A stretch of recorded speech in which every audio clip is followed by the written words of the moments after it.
Master जी आपको धन्यवाद देते हैं। और सुबह के समय, भोर का समय वो तेजी से भागता है। जैसे कि आज हुआ है। मेरे साथ सीधा चलते हैं बिना देर करते हुए। हमारे बीच प्रभु के दास हैं, अच्छे दास हैं, हरिंदर मंडल जी। वो बातों को, वो संदेश को सुनेंगे जो यीशु चाहता है आज के भोर के समय में। मास्टर जी, हरिंदर मंडल जी, आपका स्वागत है। सभी को सुबह प्रभु यीशु मसीह के मीठे नाम में जय मसीह बोलता हूँ। और आज के हम लोग प्रभु ने हमें वचन दिया है और उसका मैं शीर्षक लिया हूँ महिमा से ग्लोरी से। तो मैं प्रार्थना करना चाहता हूँ उसके बाद। Hallelujah hallelujah. पवित्र पवित्र परमपिता परमेश्वर सर्वशक्तिमान प्रभु, ये हमारे स्वर्ग पिता, तेरी महिमा, तेरी स्तुति, तेरी जय, तेरी बड़ाई हो पिता परमेश्वर। तू महिमा के योग है, स्तुति के योग है, बड़ाई के योग है, जय जयकार के योग है पिता परमेश्वर। हे पिता परमेश्वर, हम जो तेरी वचनों से जो देखने जा रहे हैं, सुनने जा रहे हैं पिता परमेश्वर, उसमें प्रभु जी हमें बुद्धि की जरूरत है, हमें समझ की जरूरत है पिता। पिता परमेश्वर, वचन ने याकूब 1:5 के अनुसार पिता कहता है, पर यदि तुम में से किसी के बुद्धि की घटी हो तो परमेश्वर से मांगो, बिना उलाहना दिए सबको उदारता से देता है और उसको दी जाएगी। हाँ पिता परमेश्वर, तू बुद्धि और समझ और ज्ञान देने वाला परमेश्वर, मैं मांगता हूँ पिता, ताकि तेरी आत्मिक बातों की अच्छी रीति से मैं समझ सकूं पिता। और आपने वादा भी किया भजन संहिता 32:8 में आपने कहा पिता, मैं तुझे बुद्धि दूंगा और जिस मार्ग में तुझे चलना होगा उसमें तेरी अगुवाई करूंगा। मैं तुझ पर कृपा दृष्टि रखूंगा और सम्मति दिया करूंगा। हालेलुया। हाँ पिता, तू कितनी महान है पिता, तू अनुग्रहकार पिता। हमें प्रभु जी चलने में आप मदद सहायता करते हैं पिता। पवित्र आत्मा द्वारा हमारे हर समय तो आपने देख रेख में रखा पिता, हमारी अगुवाई की से धन्यवाद करूंगा। अभी जो भी है हम सबको प्रभु जी मनों को शांत करते, हमारी आत्मा को प्रभु जी ताजा कर अच्छी तरह ग्रहण पाए और अपनी आत्मिक की उन्नति के कारण दुआ प्रभु यीशु मसीह नासरी के पवित्र नाम में मांगते हैं। आमीन आमीन।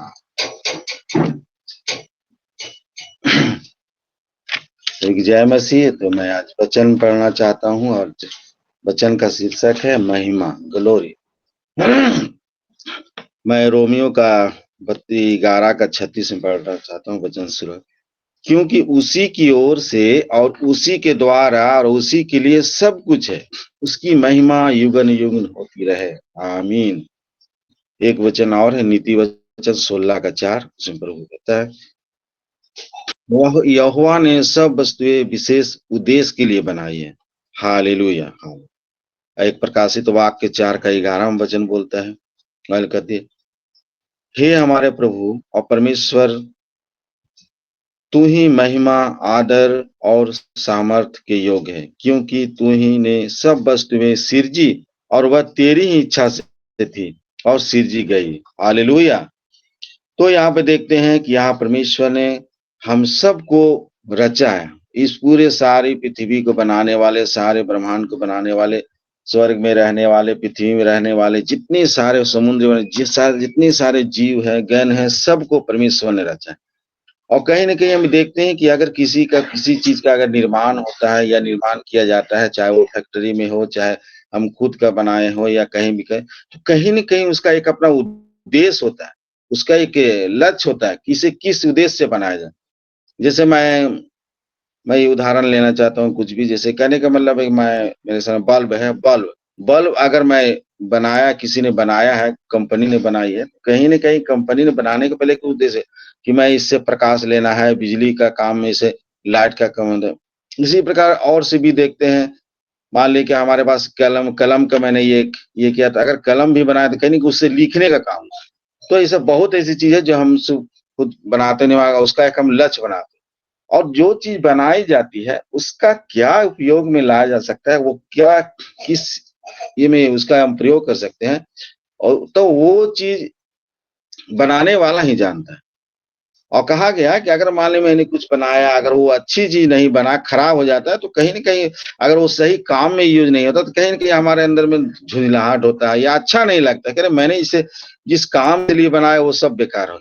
इसलिए भाई ये तो बेकार ही चीज मेरे लिए, मैंने पछताना भी आ जाता है। उसी प्रकार हम समझते हैं कि हम सब मनुष्यों को बनाने वाले प्रभु यीशु है, पिता परमेश्वर उसने बनाया। बहुत कहा गया कि हम देखते हैं कि जब हम प्रभु ने कितने प्यार से मिट्टी के लेने के बाद हमें अच्छा सा सुंदर सा एक शेप आकार दिया, उसके बाद अपनी आत्मा का श्वास उसमें डाला, हम जीवित प्राणी बन गए और ये कर गए। तो प्रभु जी कितने प्यार से बनाया। और सब देखते हैं कि जब उत्पत्ति के निर्माण के मामले में देखते हैं तो परमेश्वर जितने सारे चीज सबको अपने वचनों से बोल बोल के बनाया।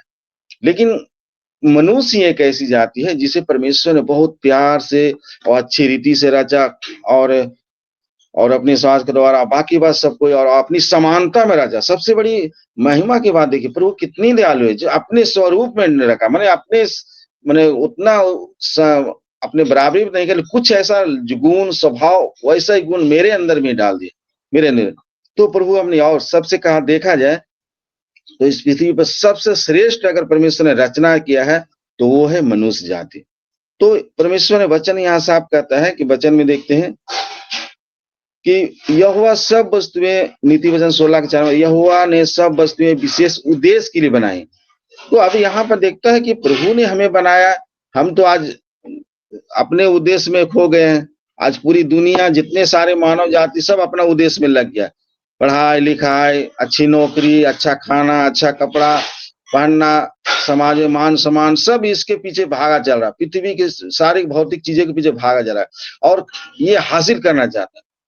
लेकिन क्या बनाने वाला का क्या यही इच्छा था कि हम संसार के पीछे भागे, ये के भागे?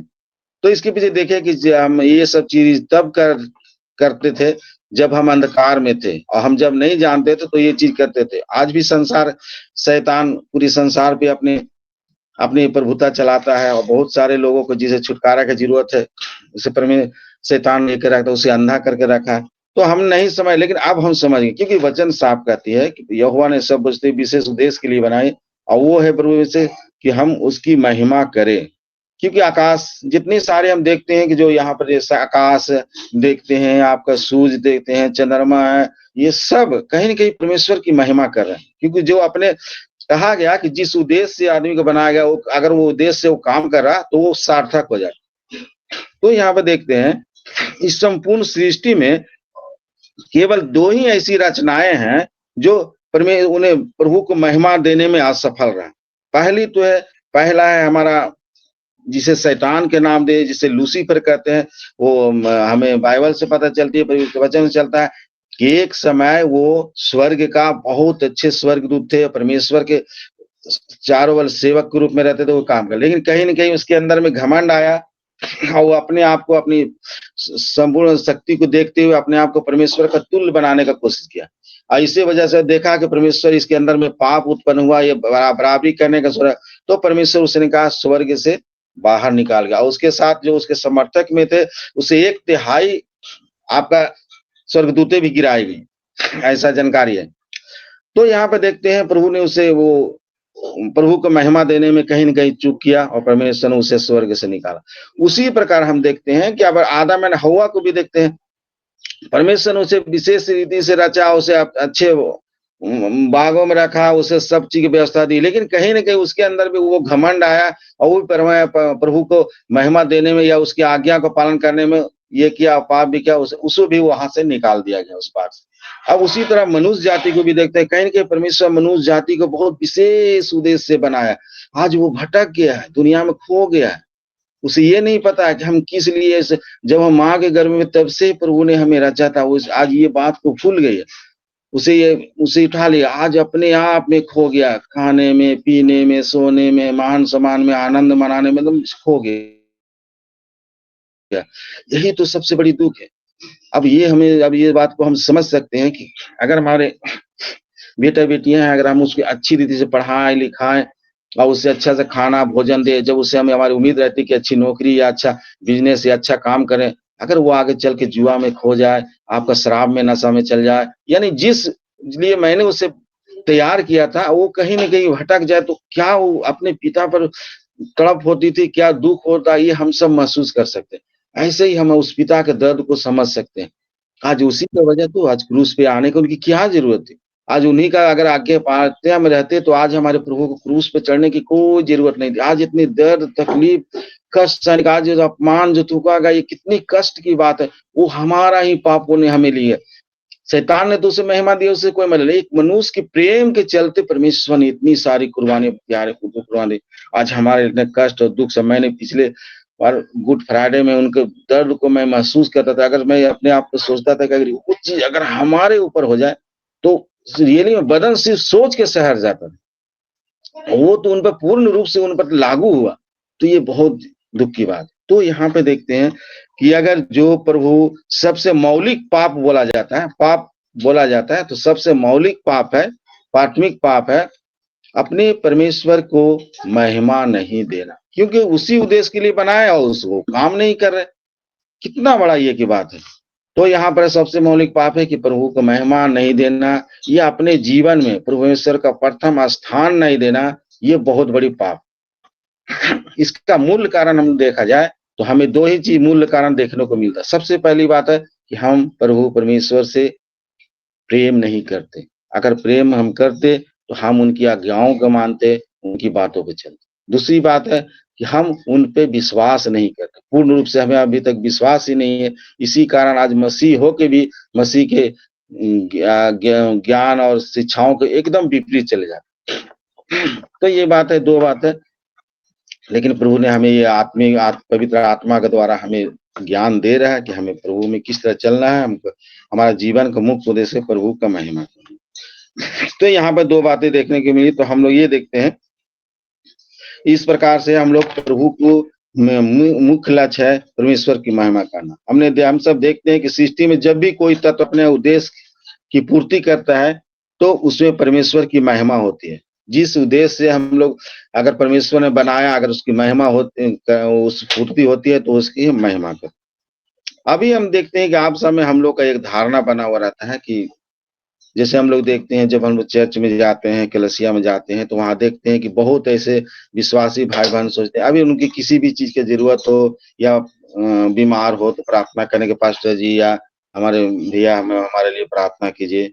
दूसरी बात है कि जब किसी तरह का जरूरत हो तो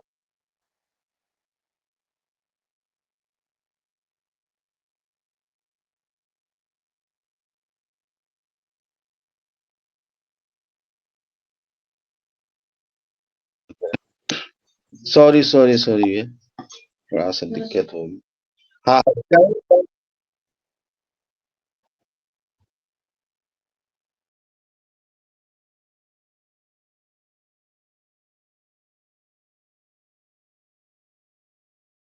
सॉरी भैया, तो दिक्कत हुआ। तो हम लोग देखते हैं कि अगर हम प्रभु को मेन उद्देश्य को अगर नहीं पूर्ति करते हैं तो हम प्रभु को महिमा का नहीं दे पाते हैं, और वो बहुत बड़ी पाप। तो अब हमें लगता है कि जब दीदी या बहन लोग कलसिया में होती है, वो हम पर ज्यादा भरोसा करता है कि भैया मेरे लिए प्रार्थना करिए। तो उन्हें से लगता है कि हम प्रार्थना करते हैं, हम वचन सुनाते हैं, हम ये, और हम पर ज्यादा विश्वास होने लगता है कि भैया में बहुत ऐसा गुण जो प्रभु को बहुत करीब होता है। क्योंकि प्रभु को महिमा देते हैं, प्रभु को वचन सुनाते हैं, तो भैया बहुत पावरफुल है, बहुत शक्तिमान है, परमेश्वर का बहुत करीब रहने वाला है। लेकिन देखा जाए और ऐसा उन लोगों का धारणा भी होता है, क्योंकि हम देखते हैं कि जब चर्च में बहुत सारे चर्च में जाते हैं, एकदम वो अपने मन को एकदम टिकाए रहते हैं पास्टर भैया पर, दीदी पर या प्रभु पर, अपने आप को समझता है कि हम कुछ है ही नहीं। तो कहा गया, यहाँ पर देखा गया है कि अगर, लेकिन यहाँ पे देखा गया कि उन लोग लगता है कि सबसे महिमा देने वाला ही पास्टर भैया, लेकिन हम सब प्रभु को महिमा दे सकते हैं, लेकिन हमें पता नहीं है हम कैसे। तो आज मैंने तो ये कि हम कैसे प्रभु को महिमा दे सकते हैं, कौन सा ऐसी बातें करे, क्या वचन बोले, क्या काम करे जो हम प्रभु का महिमा दे सकते हैं। तो ये हमें जानकारी रहने के नहीं वजह से हम भी प्रभु को महिमा नहीं दे पाते और प्रभु का वो आशीष नहीं ले पाते हैं और परमेश्वर को उद्देश्य को पूरा नहीं कर पाते। तो कुछ वचन है, वचन को हमने पवित्र शास्त्र में देखने के बाद लगता है कि अगर ये ऐसे हम करें तो हम भी प्रभु का महिमा, सारे विश्वासी भाई बहन सब प्रभु का महिमा दे सकते हैं। पहली बात है, और हम लोग देते भी है। मैं पहले वचन पढ़ता हूँ, रोमियो का 6 का 13 में लिखा हुआ है, और अपने अंगों को धर्म को हथियार होने के लिए परमेश्वर को सौंपे। हालेलुया। सबसे पहली बात है कि हम प्रभु को महिमा कैसे देख सकते हैं। हम प्रभु का महिमा इस हिसाब से देते हैं कि सबसे पहली बात है कि हम अपने शरीर को प्रभु की महिमा के लिए उपयोग करें। आज गीतों के द्वारा प्रभु का सुनागमन, इस तरह करके हम प्रभु का आराधना के द्वारा, सबसे पहले मैंने देखता हूँ कि आराधना के द्वारा हम प्रभु को महिमा दे सकते हैं। देखते हैं कि अब अगर हम बहुत से भाई बहन ये तो प्रथम आराधना, ये महिमा सबको देते हैं। खास करके अपना देखते हैं कि बहुत प्रभु का गुण गाते हैं, गीते गाते हैं, ये कहते हैं, ये दिल से गाते हैं, ये प्रभु का महिमा हम लोग सब देते हैं। दूसरी बात है, तो पहले बात है कि हम लोग उनकी आराधना करने के द्वारा हम उन्हें महिमा देते हैं। दूसरी बात है, अन्य विश्वासियों को प्रेम करने के द्वारा हम परमेश्वर की महिमा करते हैं। हालेलुया। पहला यूहन्ना 3:14, क्योंकि हम भाइयों से प्रेम रखते हैं। पौलुस ने कहा है रोमियो 15:7 में देखते हैं वचन लिखा, इसलिए जैसा मसीह ने परमेश्वर की महिमा के लिए तुम्हें ग्रहण किया है, वैसे ही तुम भी एक दूसरे को ग्रहण करो। यहाँ पर देखते हैं कि परमेश्वर ने साफ कहता है कि जैसे मैंने तुम्हें, क्यों परमेश्वर, क्यों परमेश्वर कहीं न कहीं हम सभी से प्रेम रखता है, इसीलिए चाहता है कि हम जिस तरह आज प्रेम के कारण ही, क्योंकि यूहन्ना 3:16 अध्याय में लिखा, परमेश्वर ने जगत से ऐसा प्रेम रखा कि अपना इकलौता पुत्र दे दिया, ताकि जो कुछ विश्वास करे वो नाश न हो परंतु अनंत जीवन को पाए। तो इसका मूल्य कारण क्या था? प्रेम। उसे हम पर दया आई, हम पर प्रेम करना। और यहाँ पृथ्वी पर आने पर उसने सभी चेलों को भी बताया कि तुम सबको एक दूसरे से प्रेम रखो, अर्थात अपने कहा था कि यहाँ का मुख्य आज्ञा में बताया गया है कि तुम अपने परमेश्वर से सारे मन, सारे प्राण, सारे शक्ति, हमारे से प्रभु से तो प्रेम करो ही, साथ में तुम अपने पड़ोसियों से प्रेम रखो। उसी प्रकार यहाँ कहता है कि हम एक दूसरे से प्रेम के द्वारा प्रभु को भी महिमा देते हैं। अभी हम लोग क्या देखते हैं, हमने चर्च में बहुत बड़ी समस्या, कलीसिया में क्या देखते हैं, बहुत से एक गांव में चर्च या कलीसिया में बहुत सारे झुंड से आते हैं, इस गांव से, उस गांव से, इस गांव से, माने कई 4-5 गांव से या ढेर सारे आते हैं कहीं न कहीं। अब वहां देखते हैं कि जिस गांव से आते हैं या जो थोड़ा बहुत जान पहचान हुआ, वो अपने आप में ग्रुप में आके बैठते हैं, प्रभु को महिमा करते हैं, प्रभु गीत गाते हैं या वचन सुनते हैं, और फिर पुनः सभी जय मसीह बोले, पास्टर भैया से बोले, और फिर वहां से अपने घर पे चले जाते। तो यहाँ पर देखते हैं कि सभी, लेकिन यहाँ देखते हैं बस कुछ ही लोग से मिलते हैं। लेकिन यहाँ परमेश्वर कहता है कि तुम एक दूसरे से प्रेम रखो, अर्थात कहने का मतलब हमें चर्च में सभी जो दूसरे गांव से उससे भी मिलना चाहिए, यही तो प्रेम है। हम तो कैसे ऐसे बहुत से भाई बहनों का नाम भी नहीं जानते, वो कहाँ से आती है, कहाँ से जाते हैं, उसका पता भी नहीं चला, क्योंकि मिलते ही नहीं, प्रेम ही नहीं करते। तो यहाँ पर हमें एक संदेश है कि हर विश्वासी भाई बहन के लिए संदेश है कि हमें एक दूसरे से प्रेम रखना, एक दूसरे से मिलना है, जय मसीह करना है, हालेलुया का उसके समय उसके बारे में जानकारी रखना, कहाँ से आते हैं, उसके कितने बच्चे हैं, क्या कैसे रह रहे हैं, ये हमारा प्रेम, क्योंकि ये मेरी बात नहीं है, हम या मेरी मर्जी नहीं है, ये प्रभु का इच्छा है। और अगर हम ऐसे करते हैं, सारे विश्वासी भाई बहनों से मिलते हैं, ये करते हैं, सिर्फ पास्टर भैया ही ज्यादातर ये निभाते हैं कि भाई सभी से प्रेम रखते हैं और सभी को से मिलते हैं, लेकिन और विश्वासी अपने आप नहीं। इसलिए सारे विश्वासी और सारे भाई बहनों का भी इसमें होना चाहिए कि एक दूसरे से मिले, एक दूसरे को पहचाने, क्योंकि भाई मसीह में तो सब परिवार है ना। कहा गया मसीह में सब एक सृष्टि है, मैंने एक ही, ना कोई यूनानी है, ना कोई अन्य जाति है, ना गोरे है, ना काले है, सब या सबका एक ही ये होता है कि लक्ष्य, सब एक है। तो या ना धनी है ना गरीब, सब एक है, सब एक बराबर एक लेवल में, क्योंकि सब परमेश्वर का पुत्र है। तो हमें क्या करना है कि हम हर मसीही भाई बहनों, भले में कुछ ऐसे मसीही भाई बहन तो एक दूसरे को तकलीफ में देते हैं, शायद उनको मान सम्मान के रूप में या कहने ताना के रूप में, या खासकर पड़ोसी होते जो लड़ाई झगड़ा के मामले में थोड़ा मन में कुछ रहता है, लेकिन हमें उन्हें क्षमा करते हुए कहा एक दूसरे से प्रेम करना, क्योंकि अगर हम ऐसा करते हैं तो हम वो एक तरह से हम महिमा देते हैं। हालेलुया। तो हमें ऐसा करना चाहिए। दूसरा देखिए, मैंने पढ़ा आराधना के द्वारा हम प्रभु को महिमा दे सकते हैं। दूसरा, हम सारे विश्वासी भाई बहनों के द्वारा हम एक दूसरे को प्रेम कर सकते हैं। और हमें ये देखना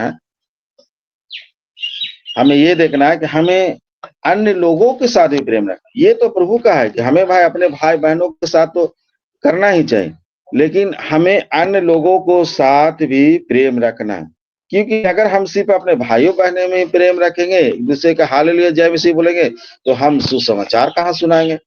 अगर उन लोगों के साथ प्रेम नहीं रखेंगे, अच्छे से बातें नहीं करें, अच्छा भले वो प्रभु को नहीं मानता हो, प्रभु का तिरस्कार करता हो, प्रभु के, तो हम किसके फिर किन रूहों को बचाएंगे। परमेश्वर तो सबको बचाने के लिए आया ना। तो हमें इस तरह प्रभु का मैं सभी से, दुनिया के सारे लोगों से, दुश्मनों से, मित्रों से, पड़ोसियों से, परिवार सबसे प्रेम रखना, ये एक मूल उद्देश्य है, क्योंकि प्रभु प्रेम है, इसलिए हमें सभी से प्रेम रखना, किसी से नफरत नहीं करना। और परमेश्वर का कोई भी रचना इस धरती पे बेकार नहीं है। परमेश्वर सब अच्छे उद्देश्य से, सब अपनी इच्छा से बनाया, इसीलिए हमें सब सभी से प्रेम रखना। हालेलुया। हम देख तीसरी वचन को मैंने लिया है, तीसरी वचन देखते हैं यूहन्ना का, सॉरी, तीसरा वचन हम लोग देखते हैं पहला पतरस 4:10, उसमें लिखा हुआ है, 10 से 11 पढ़ता हूं मैं। जिसको जो वरदान मिला है वह उसे परमेश्वर के नाना प्रकार के भले भंडारियों के समान एक दूसरे की सेवा में लगाए। यदि कोई बोले तो ऐसा बोले मानो परमेश्वर का वचन है। यदि कोई सेवा करे तो उस शक्ति से करे जो परमेश्वर देता है, जिससे सब बातों में यीशु मसीह के द्वारा परमेश्वर की महिमा प्रकट हो। महिमा और साम्राज्य युगानुयुग उसी का है। हालेलुया, आमीन आमीन। हम यहाँ पे देखते हैं कि बहुत ऐसे हमारे संसार में हैं जो मैंने फीलिंग किया, मैंने महसूस किया, मैं अपनी गवाही के साथ, हमारे जीवन में बहुत ऐसे मौके आए। मैंने कुछ दुकानदारी भी की, उसके अनुसार भी मैंने अपने आप उसमें फेलियर हो गया। कुछ सरकारी काम में भी मैं फेलियर हो गया, कुछ नेटवर्किंग काम में भी फेलियर हो गया। मैंने ऐसे करने बहुत ऐसी था जो हम लोग उसमें फेलियर साबित हो गया।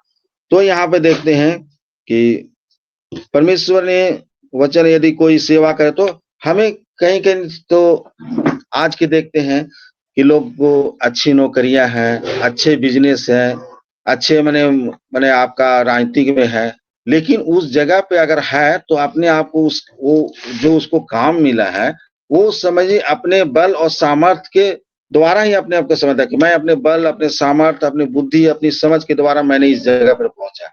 लेकिन देखा जाए तो ये सारी गलत बात है। सारी जो भी आपका छोटा से छोटा, बड़ा से बड़ा अधिकार है जो आपके यहाँ दिया गया है, जो आपके पास है, वो सब परमेश्वर की ओर से है, परमेश्वर ने ही दिया। क्योंकि मैं एक वचन में मैंने पढ़ा था, याद है कि सारा अधिकार ऊपर से ही आता है। पिलातुस से कहा कि क्या तुझे नहीं पता कि तुझ पर लोग इतना इल्जाम लगा रहे हैं, तुम पे लोग दोषी ठहरा रहे हैं, क्या तुम्हें पता नहीं कि मैं तुम्हें छोड़ सकता हूँ, तुम बोलो, कुछ बोलो, तुम अपना ये कहो। परमेश्वर ने कहा कि ये सारी अधिकार ऊपर से ही आती, यानी कोई भी छोटा से बड़ा अधिकार, आप माँ भी बने, पिता भी बने, माँ पिता को भी अधिकार वो परमेश्वर की ओर से। आपके पास छोटी सी टुकड़ी जमीन है, आप उसकी ओर से आपको वो अधिकार मिला।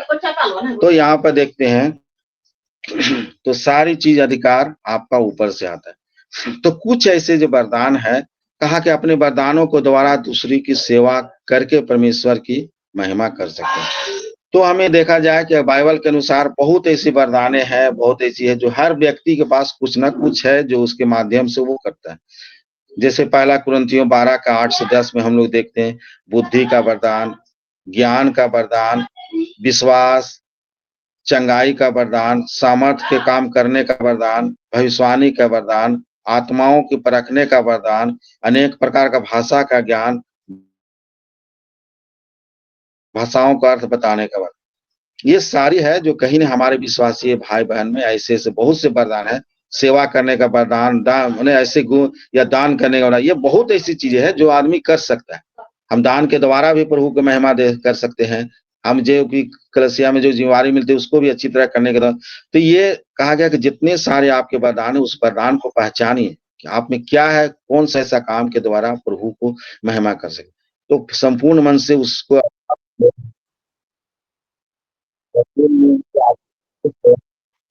तो इस प्रकार करता है कि जब हम ऐसे करते हैं तो हम प्रभु का महिमा दें।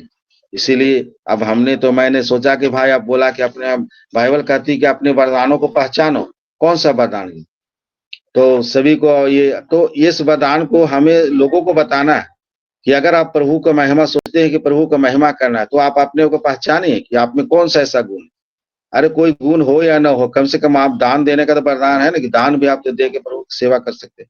कलसिया में जो भाई बहन है, तो उससे अच्छी सा मैंने सेवा, उसके सहायता करके उसको हम तो ये करके हम उसके ये कर सकते हैं। मैंने आपके परमेश्वर कौन सा ऐसा दिया जो आप कर सकते हैं, बाइबल के अनुसार भी, अपने बुद्धि भी, और कुछ नहीं तो भलाई तो कर सकते हैं ना। बाइबल साफ कहती है कि अगर आप कोई किसी को भला करने का आप में सामर्थ्य है, अगर उनकी ज़रूरत है, अगर आप भला नहीं करते हैं, तो ये पाप। तो भाई भलाई तो कर सकते हैं। तो कहने का मतलब किसी रूप में परमेश्वर का आपका ये करें। जैसे पास्टर भी है, आज पास्टर जी लोग को बहुत से पास्टर के देखते हैं गलत शिक्षाओं की ओर, गलत ये तो ये गलत है। कहने का मतलब है कि आपको वरदान मिला है प्रभु यीशु मसीह का ज्ञान को बाँटने का, उनकी भेद को प्रकट करने का, तो भाई इसको भरपूर यूज़ कीजिए। आज बहुत सारे हम लोग देखते हैं, दोष नहीं लगा रहे हैं, बहुत से इसे अपना एक बिज़नेस टाइप का बना, कि इनकम का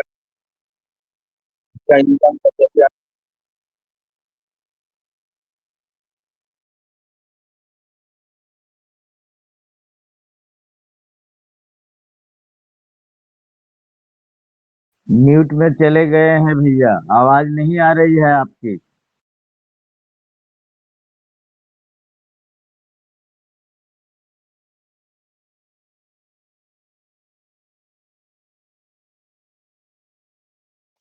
सॉरी भैया, थोड़ा-सा नेटवर्क प्रॉब्लम हो रहा है।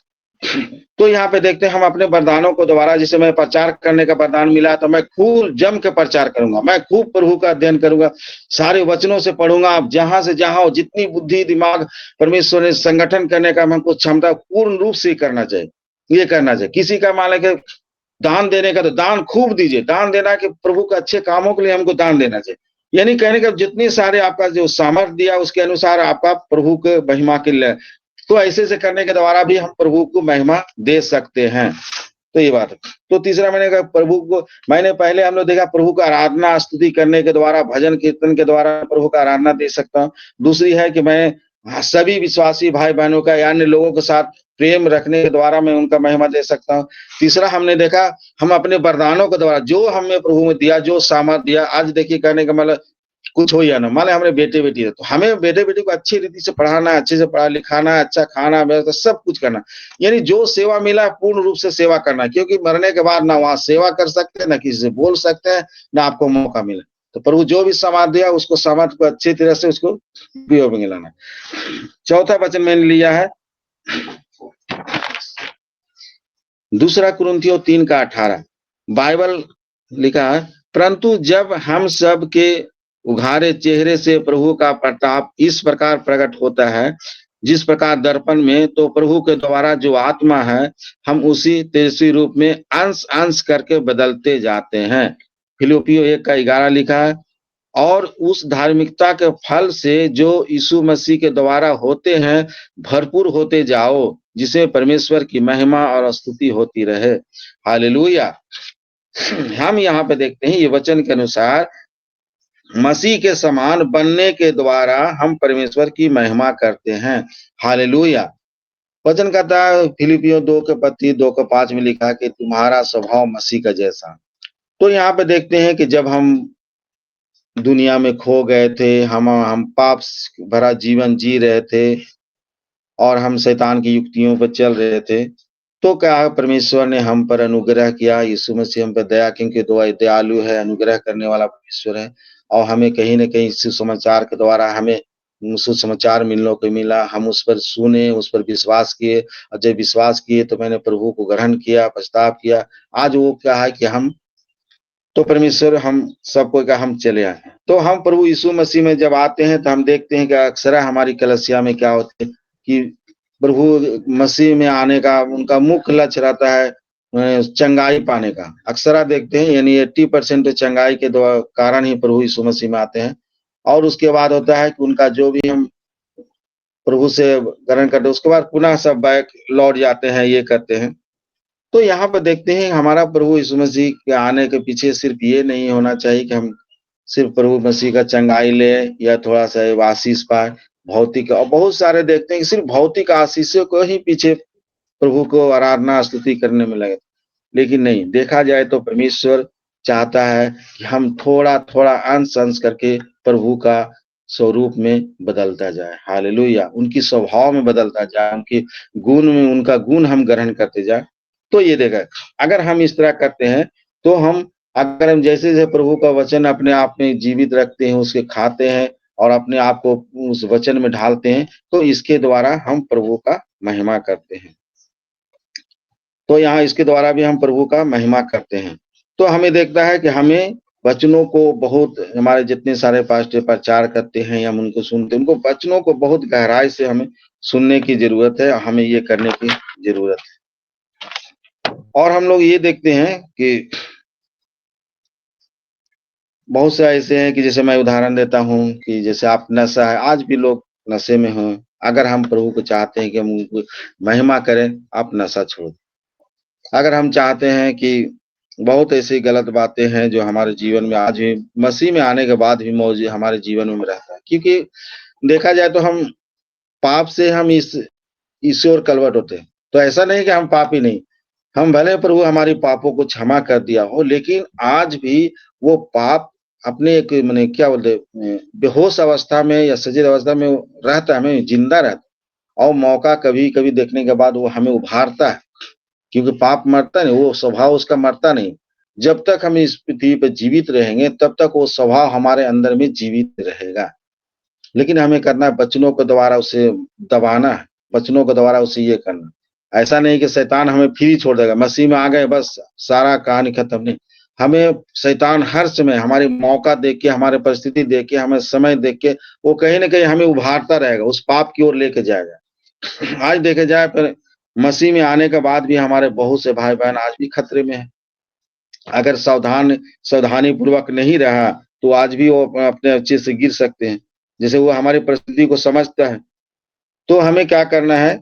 और जैसे मान लें आज जवान भाई-बहनें हैं, कहीं न कहीं उसे ज़रूरत है, एक-दूसरे से प्रेम की ज़रूरत है, ये की तो कहीं न कहीं उसे वो उसमें गिरा सकता है। दूसरी बात है, आज हम बेरोज़गारी में हैं, पैसे की ज़रूरत है, अच्छे काम की ज़रूरत है, तो कहीं-कहीं न ये शैतान हमें ये गलत सजेशन देके, गलत युक्तियों के द्वारा कहीं भी गलत बिज़नेस, गलत ये में फँसा सकता है। तो ऐसे देखने के बाद क्या होता है कि हमें क्या करना है, प्रभु के समान बनने के द्वारा हम परमेश्वर की महिमा दे सकते हैं। तो हमें क्या करना है, हमें एक-एक वचन को गहराई से सुनना है, अपने जीवन में लागू करना है। अगर हम वैसा करते हैं, तो हम प्रभु को महिमा देते हैं। नहीं तो आज का विश्वासी भाई-बहनों अक्सर देखे जाते हैं सिर्फ प्रभु के वचन को सुनना और हालेलुया बोलना और उनकी महिमा करना, कलीसिया में जाना, यहाँ तक बहुत सीमित रहता है। लेकिन अगर देखा जाए तो बहुत सारे वचनों को आज भी वो सुनते हैं ज़रूर, मानते हैं ज़रूर, लेकिन उसे मंथन नहीं करते, उसे ग्रहण नहीं करते, उसके जीवन में लागू नहीं करते। तो जब तक हम उनके वचन को नहीं लागू करेंगे तो हम प्रभु की महिमा कैसे करें? आज उसी के कारण बहुत से मसीह, हमारे मसीह भाई-बहन को बदनामी भी आती है। बोलते हैं अरे आज तो वो भी प्रभु यीशु मसीह में आज भी तो वो गलत काम करता है, आज तो वो बहुत लड़ता झगड़ता है, आज भी तो वो नशा करता है, आज भी लोगों पे विचार करता है, आज भी लड़के-लड़कियाँ गलत करती है। ऐसा बहुत है, लेकिन हमें समझना है कि अगर हम प्रेम करेंगे, प्रभु से समझे प्रेम रखते हैं तो हमारी उनकी चिंता रहती है, जैसे प्रभु हमारी चिंता करता है। कहीं मेरे वजह से प्रभु का कोई गलत बदनामी ना करे, ये नहीं, ये हमें करना चाहिए। तो हम उनके वचनों को जो अपने लागू करने के द्वारा हम प्रभु को महिमा दे सकते हैं। 5वीं बात है, हमें देखते हैं 5वीं बात में दूसरा कुरिन्थियों 4 का हमने लिया है। उसमें लिखा है, क्योंकि हम जानते हैं कि जिसने प्रभु यीशु को जिलाया, वही हमें भी यीशु में भागी जानकर जिलाएगा और तुम्हारे साथ अपने सामने उपस्थित करेगा। दूसरी बात देखें, हमने मत्ती का 28 का 19 और 20 में आयत में पढ़ते हैं, इसलिए तुम जाओ, सब जातियों के लोगों को चेला बनाओ और उन्हें पिता और पुत्र और पवित्र आत्मा के नाम से बपतिस्मा दो और उन्हें सब बातें जो मैंने तुम्हें आज्ञा दी है मानना सिखाओ, और देखो जगत के अंत तक सदा तुम्हारे संग हूँ। हालेलुया। तो यहाँ पर लास्ट में मैंने पहले भी बताया था कि हमें अन्य लोगों को परमेश्वर के बारे में बताने के द्वारा उनकी भी महिमा देते हैं। हालेलुया।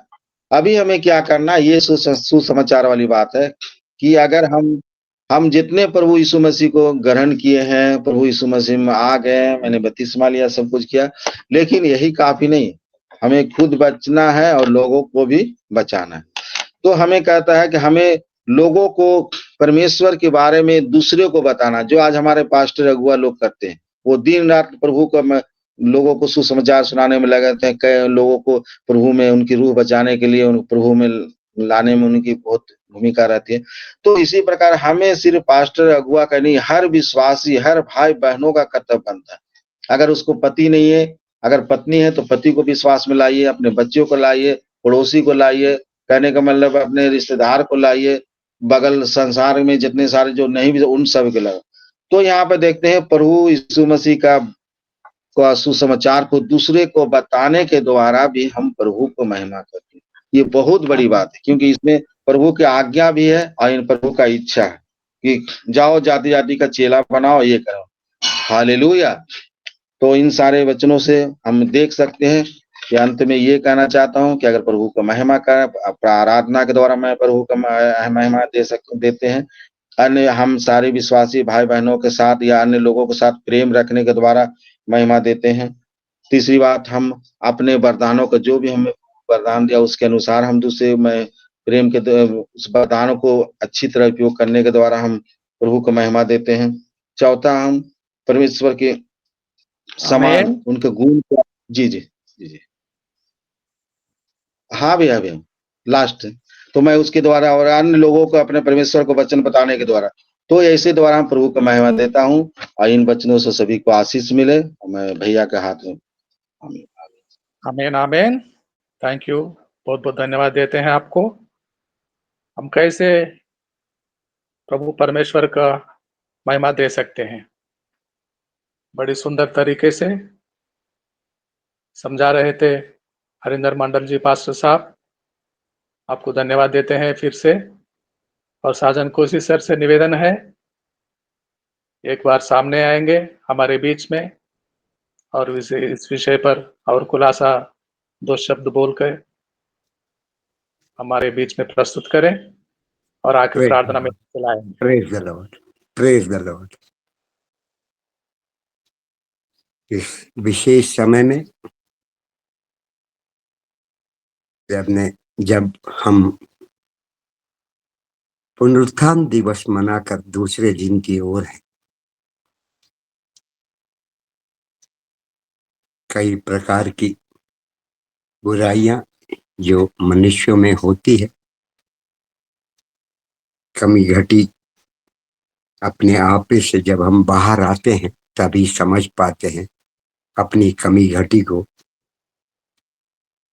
और हम सब जानकर भी इग्नोर कर जाते हैं, किनारा कर जाते हैं। वो मसीहत को पसंद नहीं, मसीह को पसंद नहीं, मनुष्य को पसंद नहीं। ऐसी बातें हमारे जीवनों के दूर हो पाए, जिन बातों का उदाहरण रखकर हरिंदर जी समझा रहे थे, एक एक बात सत्य है। और जब हम सत्य को जान गए तो असत्य से हमें विमुख होना पड़ेगा। यस, होने दे पिता, इस सच्चाई को जानकर हम अपने जीवन से तमाम बुराइयों को दूर कर पाए, प्रभु से मांग पाए। आइए छोटी सी प्रार्थना करें। धन्यवाद प्रभु, धन्यवाद प्रभु। जीवन की मूल बातें जिनको हम जानकर तज कर पिता परमेश्वर अपने आप से बाहर आ पाए, मसीहत को भाते हुए हो पाए। आपकी पिता परमेश्वर उस इच्छा को पूर्ण कर पाए, क्योंकि आपने अपने पिता की इच्छा को पूर्ण कर फिनिश किया है पिता। अब हमें फिनिश करने की आवश्यकता है। यस लॉर्ड, हम प्रभु की योग्यता में आगे बढ़ने पाए, भलाई कर बुराई को जीत पाए। आदर और महिमा के साथ प्रार्थना को प्यारे प्रभु यीशु मसीह के नाम से मांगते। आमीन आमीन आमीन आमीन आमीन। आमीन। बहुत बहुत धन्यवाद देते हैं आखिरी कंक्लूजन सुनाने के लिए। साजन कोशिश सर, आपके परिवार, आपके बच्चे सदा आनंदित रहे प्रभु में और स्वास्थ्य बना रहे। जय मसीह की। अब समय है ज्योति हरी कोलकाता में चलते हैं, ज्योति हरी के पास वोट ऑफ थैंक्स को सुनते हैं। जी सर, सभी को जय मसीह। धन्यवाद देते हैं प्रार्थना के लिए विश्वनाथ प्रसाद सर को, और सुंदर से भजन के लिए धन्यवाद देते हैं पूनम मैम को। धन्यवाद देते हैं आज वचनों को पढ़े जाने के लिए हेमश्री मैम को, पूनम मैम को, अनीता मैम को, अलका मैम को और संगीता मैम को।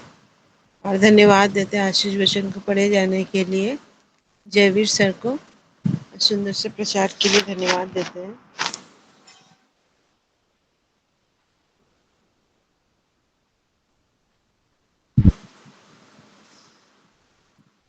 हरिंदर कुमार सर को। और आखिरी प्रार्थना के लिए धन्यवाद देते हैं साजन कोशी सर को और धनराज सर, उनकी पूरी टीम को। धन्यवाद। जय मसीह। धन्यवाद। जय मसीह की। आपके लिए भी प्रार्थना कर रहे हैं और लगातार करते रहेंगे। जय मसीह की। अब समय है पास्टर हरिंदर मंडल जी के यहाँ चलते हैं, गया बिहार में। प्रभु के अच्छे दास जिन्होंने सुंदर संदेश को सुनाया और आशीषों को भी लेकर ये सभा यहीं पर समाप्त करेंगे। आइए पास्टर जी, आशीष को सुनाइए। धन्यवाद प्रभु, आपकी महिमा के लिए, आपकी अनुग्रह और दया प्रेम, आपकी शांति के लिए जो हम सब पिता। और अभी जो सुंदर सा वचन जो हम लोग सुन रहे थे परमेश्वर तेरी कलाम से, क्योंकि तेरी वचन है प्रभु जी हमें हर परिस्थिति में संभालता है पिता, और हमें प्रभु जी हमें मार्ग दिखाता है। मैं आशीष वचन के प्रभु जी इस वचन को मैं बोलना चाहता हूँ और सभी को आशीष का। प्रभु यीशु मसीह, प्रभु पिता परमेश्वर का प्रेम, प्रभु यीशु मसीह की अनुग्रह और पवित्र आत्मा की संगति हम सब भाई बहनों के साथ सदैव बनी रहे। आमीन आमीन आमीन आमीन आमीन आमीन आमीन। मदन जी, साजन सर, विश्वनाथ जी, पूनम जी,